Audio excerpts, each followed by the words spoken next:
Hi, folks. I'm super excited to be joined today by Rebecca McCallum from the Talking Hitchcock podcast to chat about one of my all-time favourite Hitchcock film, The Birds. So, with the film screening at Birmingham Botanical Gardens on the 15th of May as part of Flatpack Festival, we couldn't resist diving into a Q&A to unpack this absolute classic. So, let's get into it. Uh, Let's. well, Rebecca, not to toot our own horn or anything, but an open-air screening of The Birds at Botanical Gardens is pretty cool, don't you think? I think in this case, you should be tooting your horn, definitely. I can't wait for this. It's going to be such a special event. I'm so used to seeing this film like in the dark of a cinema. So to have this opportunity to see it with an audience in this beautiful outdoor setting, it just feels perfect. And I'm sure that Hitchcock would approve. I certainly hope so.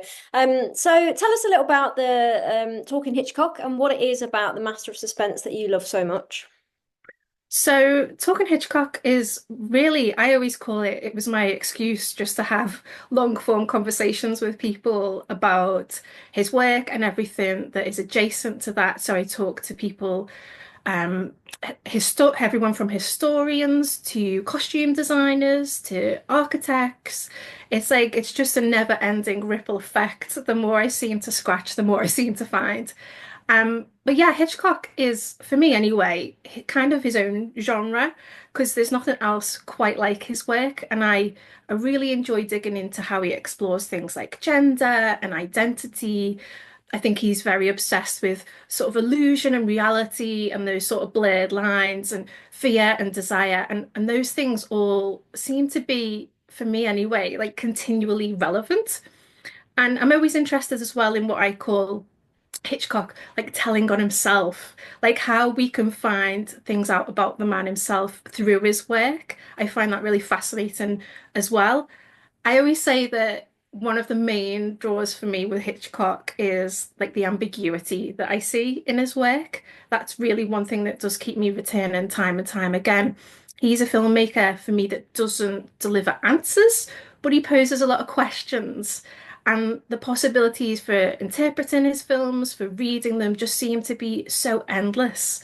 And I talk a lot about that in my starter episodes of the podcast. So if anyone wants to sort of dive into that, they can. But I'd say what sustains my interest is the idea of I've kind of distilled it down to two things. So I call it surrender and discovery.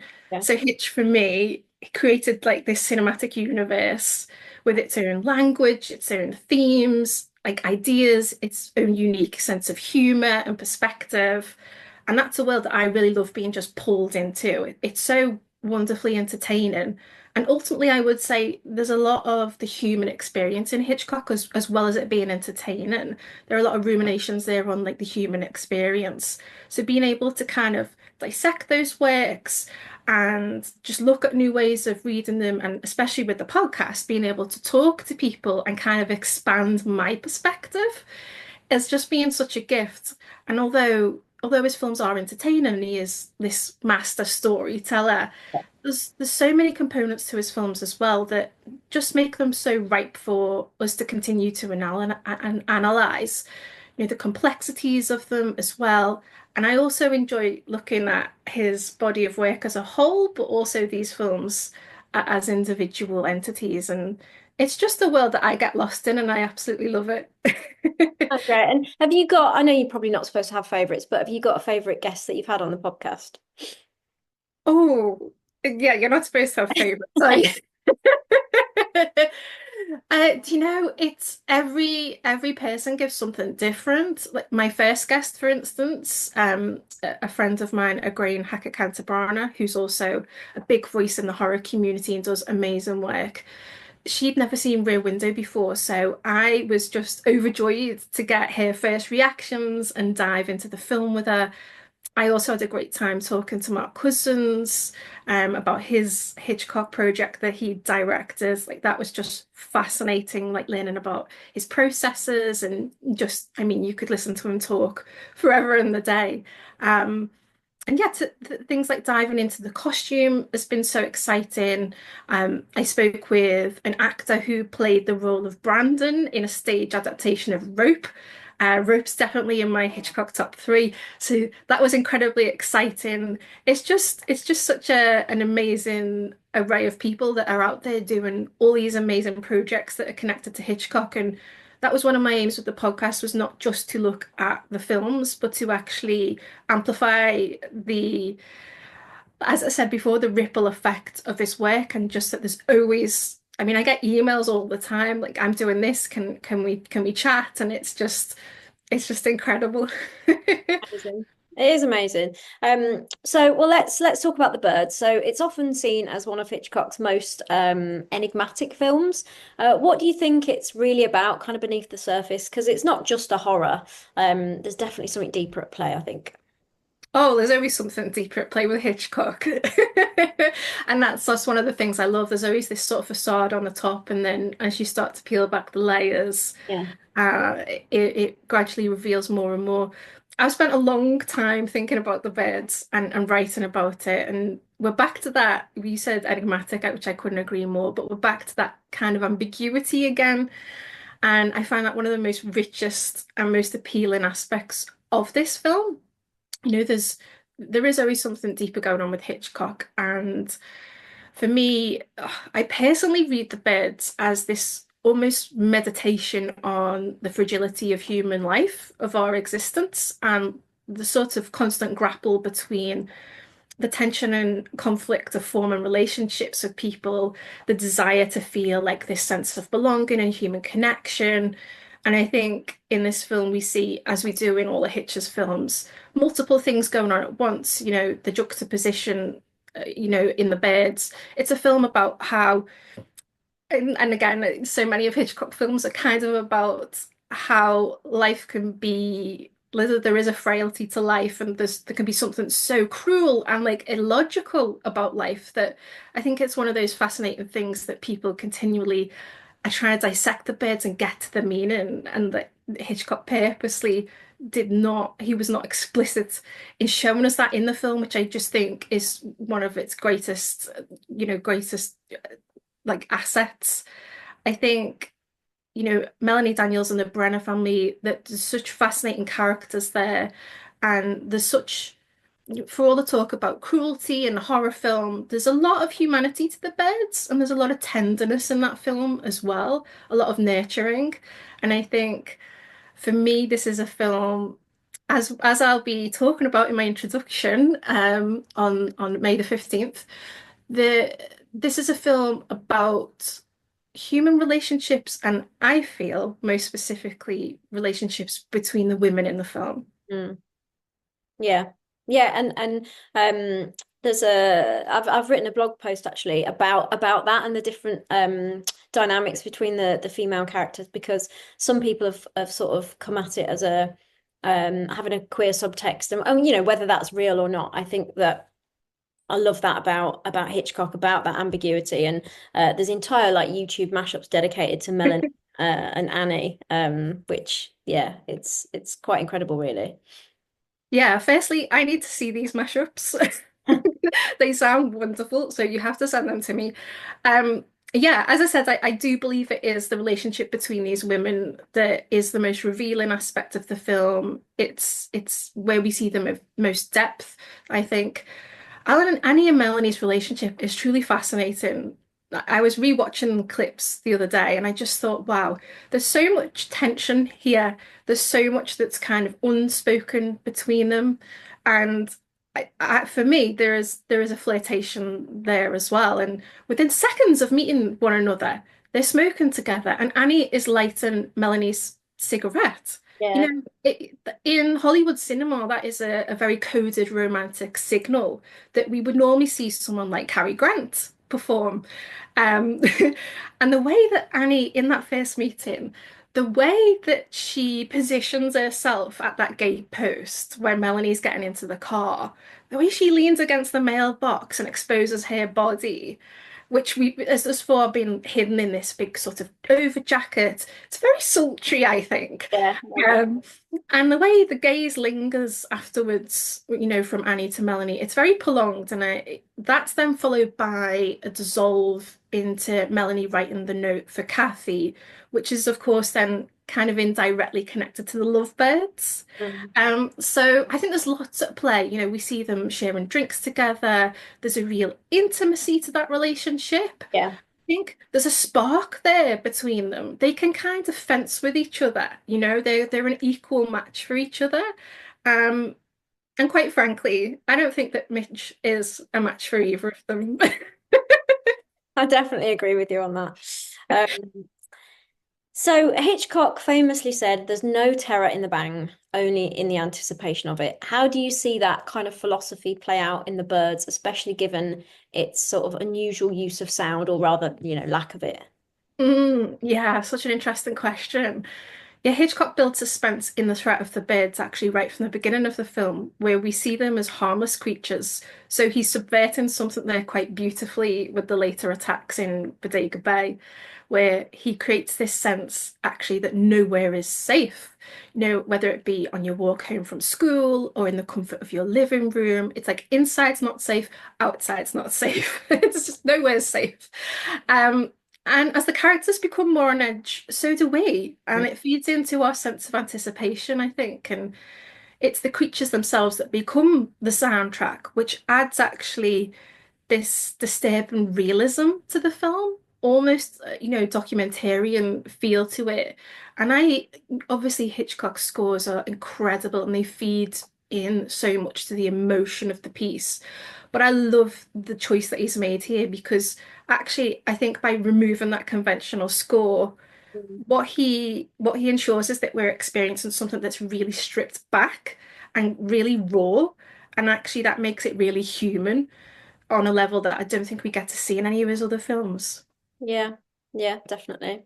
Um, One of the things I quite like is that the film never really gives us a clear explanation for the bird attacks. Why do you think Hitchcock chose to leave that ambiguity, and how do you think it affects our experience as an audience? I'm loving these questions. They're so like deep and meaty. Yeah, this is the ultimate masterstroke of the birds, that there is no definitive answer given.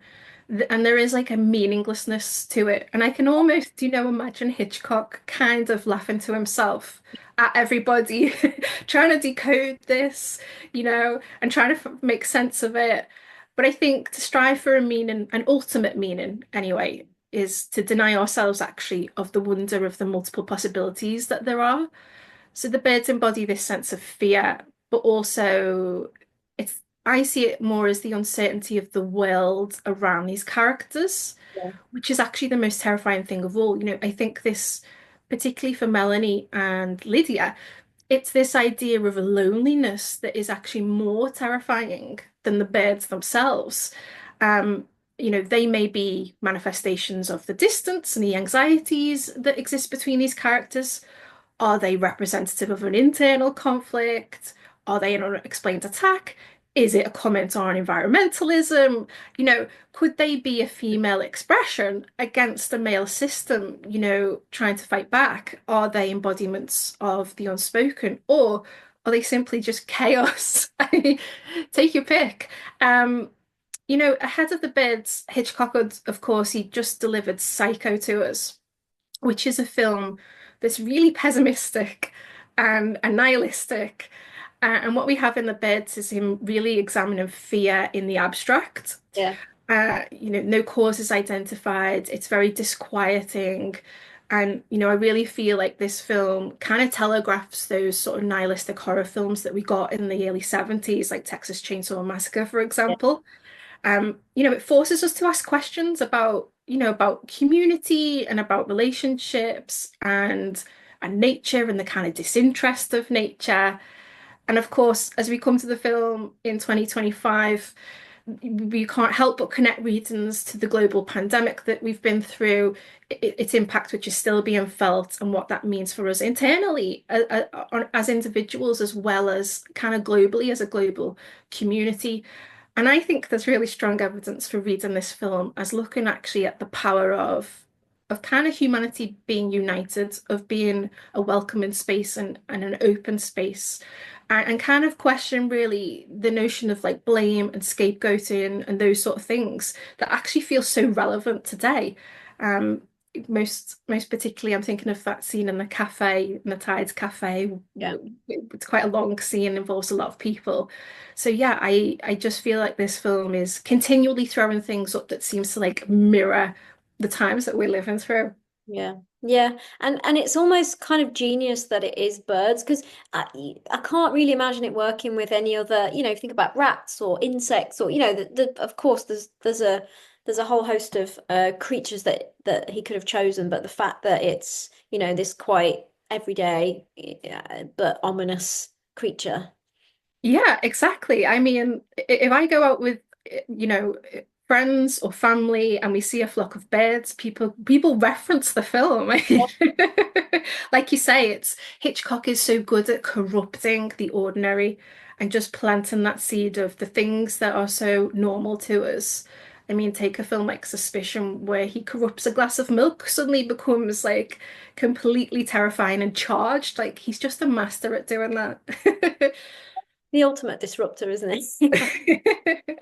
Um, so if you think if Hitchcock was making the birds today, how do you think he'd approach it? And do you think it would work in the age of kind of like CGI? Because if you think about, the look of it and the feel of it, I can't quite imagine how that would work now. No, no, and I know a lot of people kind of struggle with the use of some of the effects in the beds and like, oh, they're not very realistic.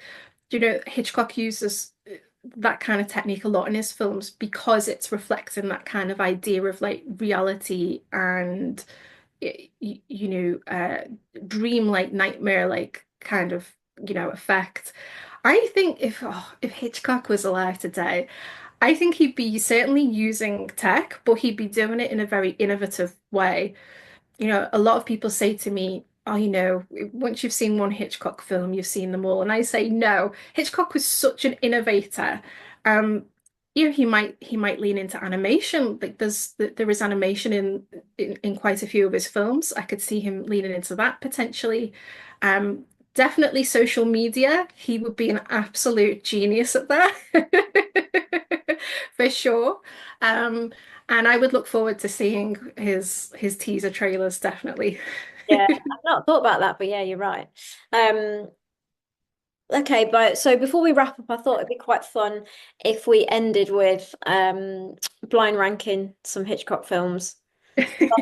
I'm going to throw some titles at you, and I want you to rank them from favorite to least favorite. So number one will be your favorite, and number five your least favorite. But of course, you don't know what's coming next. Okay. Okay. Okay. So you've got to think very carefully about this. So of course, number one I'm going to throw at you is The Birds. The Beds is, so for me, it definitely as I get older, it's a film I'm more interested in. It kind of was definitely in a slightly lower of the upper tier, if that Yeah. makes sense Yeah. Yeah. Yeah. for me. But it's definitely coming back up, especially as I'm doing these screenings. So I would kind of put it in the kind of middle of the top at the moment. Okay. So you're going to go number three for The Birds. Yeah, let's go Okay. three. Yeah. Okay. Strangers on a Train. Oh, this is cruel. I know. Oh, oh gosh. Um, I'm gonna have to put that slightly beneath the birds. I think I do adore it, and oh, Farley Granger's superb. But I just don't think I think because we've just spoken about the birds, I'm thinking about how it seems to grow with me as I get older. So Yeah. yeah, no, I'm gonna put that as four. Four. Okay. The Lodger. Oh, I'm just gonna get oh from me every time. Uh, oh, The Lodge is such a beautiful film, and it's so fascinating. And obviously, it's right at the start of his career, so it's so important. But are we going with just on my personal, Yeah, not let's go. Yeah, yeah, yeah. okay? Oh, I don't know what you're going to say for the final two. So what now? Let's put that at number five. Yeah, okay, fair Don't enough. judge me. Okay, you ready? Psycho. Yeah, Psycho. Depending on what you're going to say next. Let's put it number two for now. Okay, I think you might have done well here. Rear Window. Ah, okay. If you just said Vertigo, I Vertigo is my number one without a here's a Hitchcock pun, shadow of a doubt. Um, yeah, my top three are Vertigo, Rope, and Marnie. A big champion for Marnie. That film deserves more love.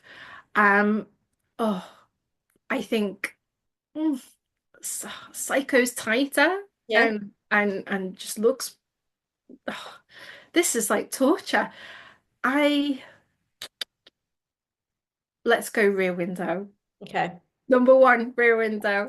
I've probably watched it more times. I mean, Grace Kelly, come on. Yeah, yeah, exactly. It's worthy of that, isn't it?